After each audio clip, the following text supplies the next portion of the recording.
আজ আমাকে কথা বলতেই হবে ইনশাআল্লাহ, কারণ আগামীতে আবার আপনাদের সাথে দেখা হবে কিনা আমি জানি না। কথা বলতেই হবে। বসেন, কেউ দাঁড়িয়ে থাকবেন না। আমি দেখতে পাচ্ছি বাংলাদেশের ভাগ্য আকাশে উত্তর গগনে কালো মেঘ জমা হয়েছে, ঝড়ের পূর্বাভাস লক্ষ্য করছি। যদি মোকাবেলা করতে না পারেন সক্ষম ভাবে, এমন অন্ধকার গাঢ় কালো অমাবস্যার রাত আসতে পারে যার সুবে সাদেক হওয়া অসম্ভব।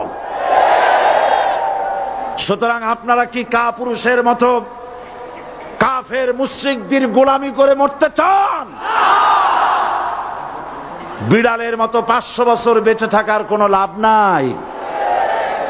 সিংহের মতো 1 ঘন্টা বাঁচতে চাই। আমাদেরকে বলা হয় সাম্প্রদায়িক উস্কানিমূলক কথা নাকি আমি বলি। পত্রপত্রিকা দিছে না তারা?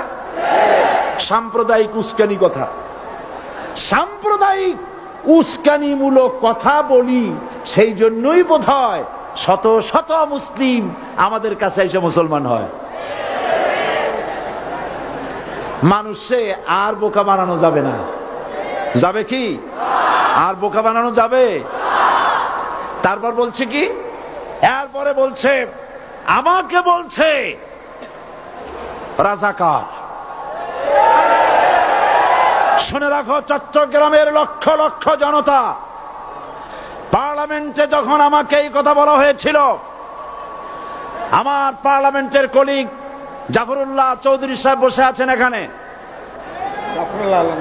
হ্যাঁ, জাফরুল ইসলাম চৌধুরী বসে আছেন পাশে, প্রধানমন্ত্রী সুদ্ধা, অন্তত 3 শতাধিক পার্লামেন্টের সম্মানিত সদস্যরা সেদিন বসা।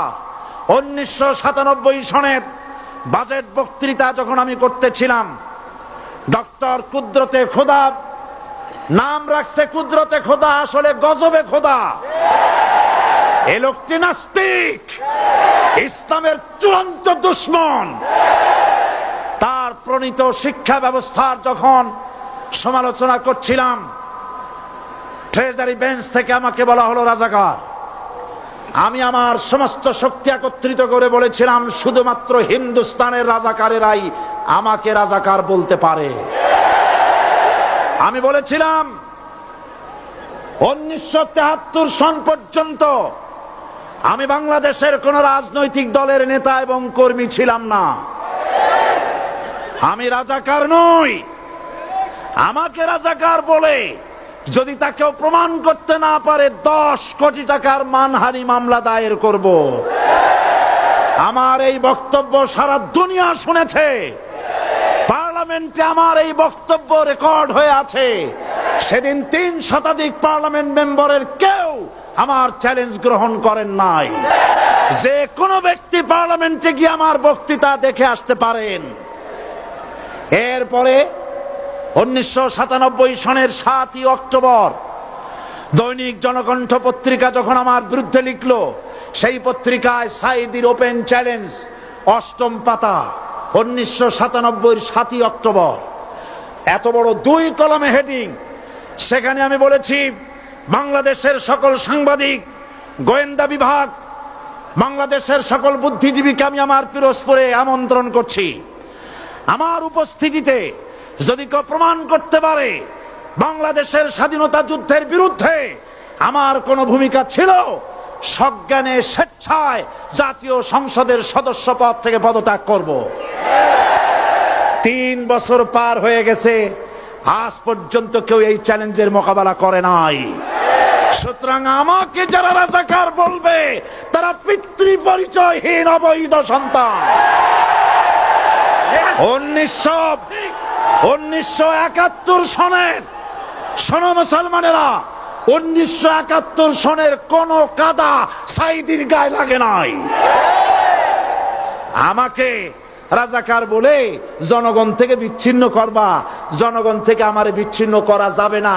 কারণ এই জনগণ আমার জন্য আসে না, এই জনগণ আসে আল্লাহর কোরআনের জন্য। কথাগুলো মন দিয়ে শুনুন। আল্লামা সাঈদী সাহেবকে যেদিন রাজাকার বলা হলো, সেদিন আমরা কেউ তখন এটা নিয়ে তেমন কিছু বলিনি, কিন্তু দেখেন সেদিন তাকে রাজাকার বলা হলো।